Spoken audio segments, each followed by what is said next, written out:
Si Senator Tito Soto and Senator Raffy Tulfo, at least sila tuta ng Malacanang. Pero si Erwin Tulfo, tuta lang ni Lacson. Hindi siya tuta ng Malacanang. 'Di ba? Kasi nga may hawak sa kanya si Senator Lacson na alam sa kanya.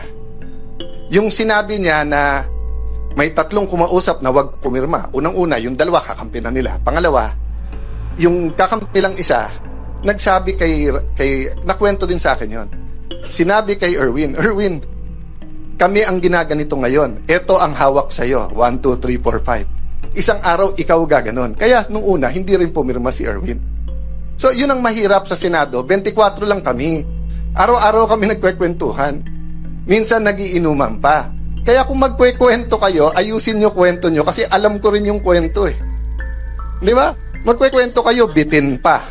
Oh, yung totoo, oh, Erwin Tulfo, isa-isay natin hawak sa'yo. Gusto mo? O, yung kontraktor na balik-balik sa office mo, yung kontraktor sa party, o, marami pang iba. Doon muna tayo. O, marami pang iba. Di ba? Okay.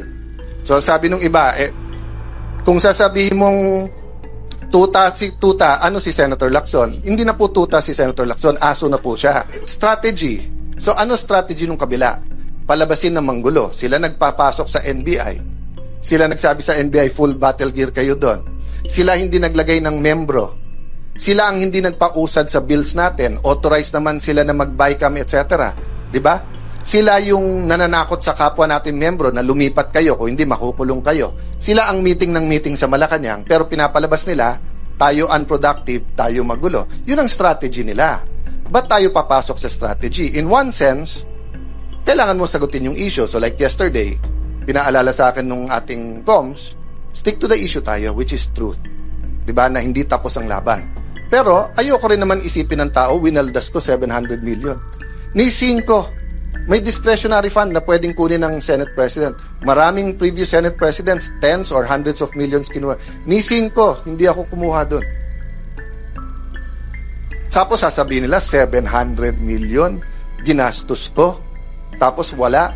O, unang-una, magaling sa division si Senator Lacson for 2 reasons. Dinivide lang yung 700 by 28 days kasi 25 million or multiply lang 28. Pero mahina talaga siya sa math. Bakit?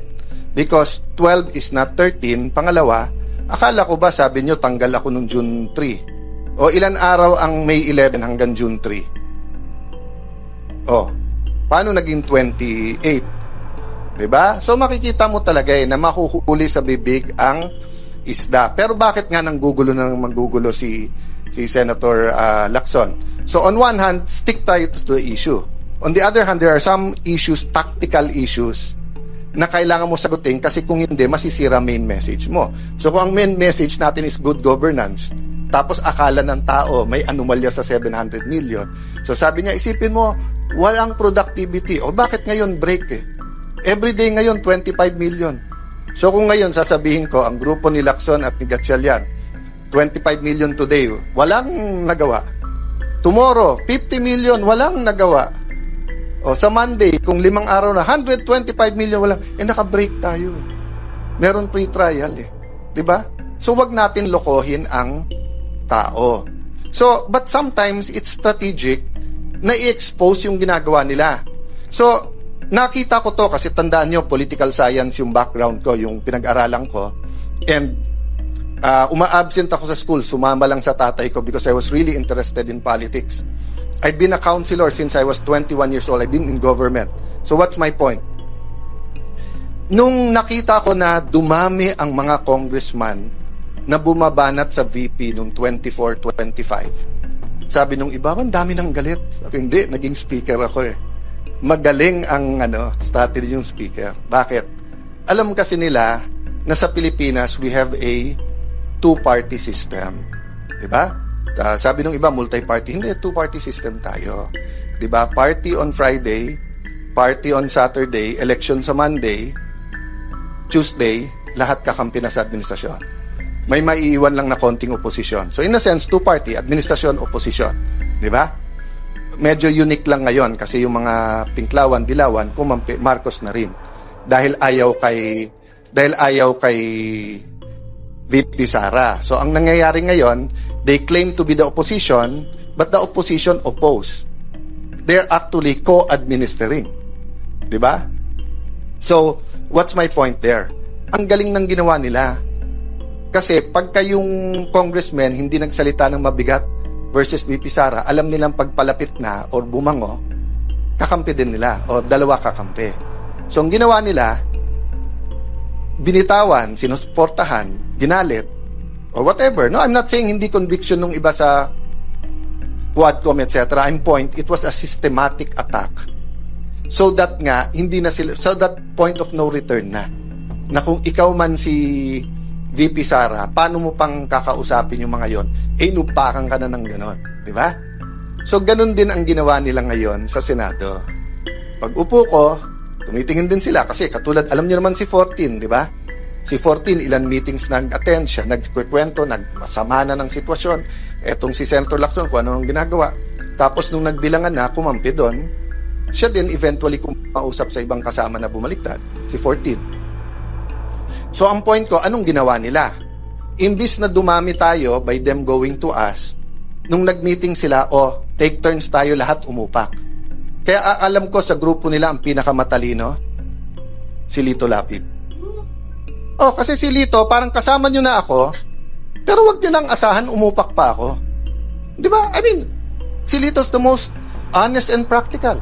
We're here together, this is politics. Pero wag na tayong gumawa ng imbento tungkol sa kasama natin. Pero sila, nag-take turn sila. Liberal, kayo naman. Rafi Tulfo, ikaw naman. But makikita mo yung diferensya nila eh. Sabi ni Rafi Tulfo, hindi daw sila Malacanang. In other words, hindi sila tuta. Okay. But dun mo makikita yung graduated din experience. Bakit?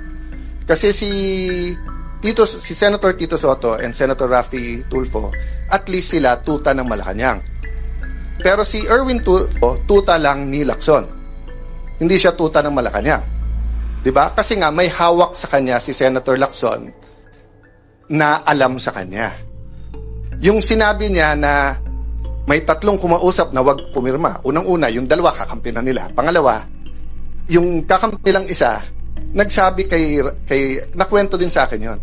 Sinabi kay Erwin, kami ang ginaganito ngayon. Ito ang hawak sa'yo. 1, 2, 3, 4, 5. Isang araw, ikaw gaganon. Kaya nung una, hindi rin pumirma si Erwin.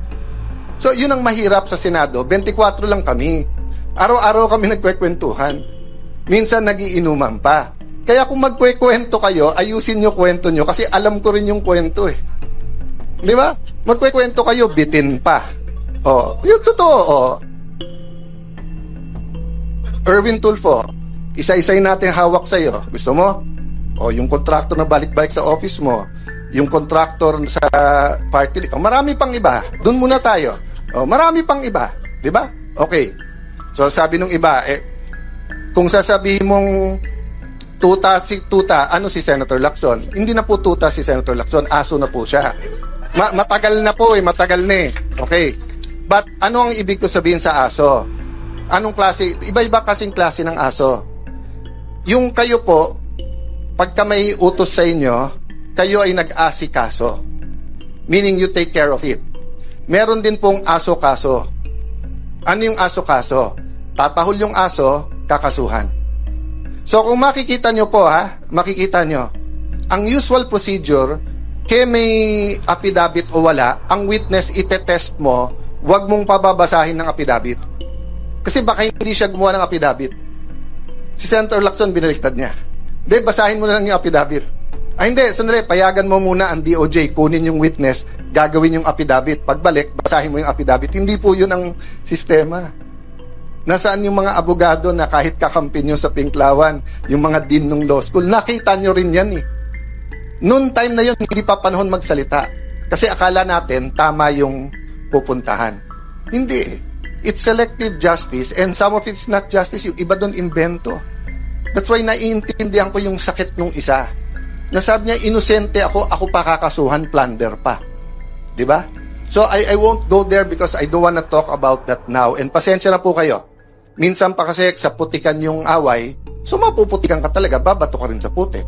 But that doesn't mean as Christians, mag-iimbento tayo. We will use money, we will use PR, we will use etc. Diba? So pasensya na po kayo kung minsan kailangan kong sagutin. Tactical yon. But going back to the strategic, ano ba ang ating trabaho ngayon? To reveal the truth. The truth about the problem in healthcare. How do people get their healthcare? So, pero habang nire-reveal natin, may balik yan ha. So, yesterday, in-inform tayo ng mga kaibigan natin sa DOH na tinanggal na daw tayo sa system, so hindi na daw tayo pwedeng mag-refer ng mga gagamutin sa iba't ibang ospital. That might be the price we have to pay. And we know, we don't have enough personal resources para ipagamot lahat. Pero, we have enough resources to hire buses. So kung by Monday o Tuesday, DOH, hindi kayo mag-ayos, ibubus ko lahat ng kamag-anak ng pasyente para mapirmahan nyo, para mapagamot yung mga pasyente. Kasi hindi naman ako aatras eh. Diba? May sakit sila, ang dami-dami yung pera, abroad ka ng abroad, Mr. Secretary. Picture ka ng picture kasama ng mga nasa vape. Diba? O, tapos, flu shots lang, hindi nyo mabid, hindi makasama. Tapos just because ang tingin mo wala na ako ngayon sa paningin ng Malacanang, tatanggalin mo yung privilege namin. Oh, Senator Lacson, sir, sabi mo, hindi pwedeng gamitin ang AIX, hindi pwedeng gamitin ang tupad, hindi pwedeng gamitin ang MAIP sa politika, at hindi dapat nag-iipitan. Oh, sir, nagsusumbong ako sa iyo. Kung hindi ako magsumbong sa iyo, magsusumbong ako sa Tulfo. Oh. Pero, hindi kay Erwin at hindi kay Rafi. Doon ako kay Ben magsusumbong kasi si Ben walang kontrata sa gobyerno eh. 'Di ba? Walang tinatago eh, walang ano, 'di ba? I'm not close to Mon Tulfo. I'm one of his punching bags even during the time of Duterte time. Pero si Mon wala rin kontrata sa gobyerno sa pag-alam ko. So I respect him. Even if he's not in favor of what I'm doing, kahit tinitiran niya ako, I also respect Ben, nakikita-kita ko, di ba? Pero si Erwin at si Rafi, paano ko re-respetuhin ko? Paano ko re-respetuhin? Di ba, alam ko kung sino kayo, anong ginagawa nyo, alam ko kung anong hawak sa inyo. Tapos aaraw-arawin nyo ako sa media. Magdebate tayo, sabihin nyo yung topic, yung debate ng katotohanan, debate ng flood control, debate ng contractor, di ba? Huwag tayo magdebate ng kung ano-anong gusto nyong topic na nililihis nyo lang sa mga nangyayari. So again, mga kasama, tama yung narinig nyo, inuumpisahan na kami.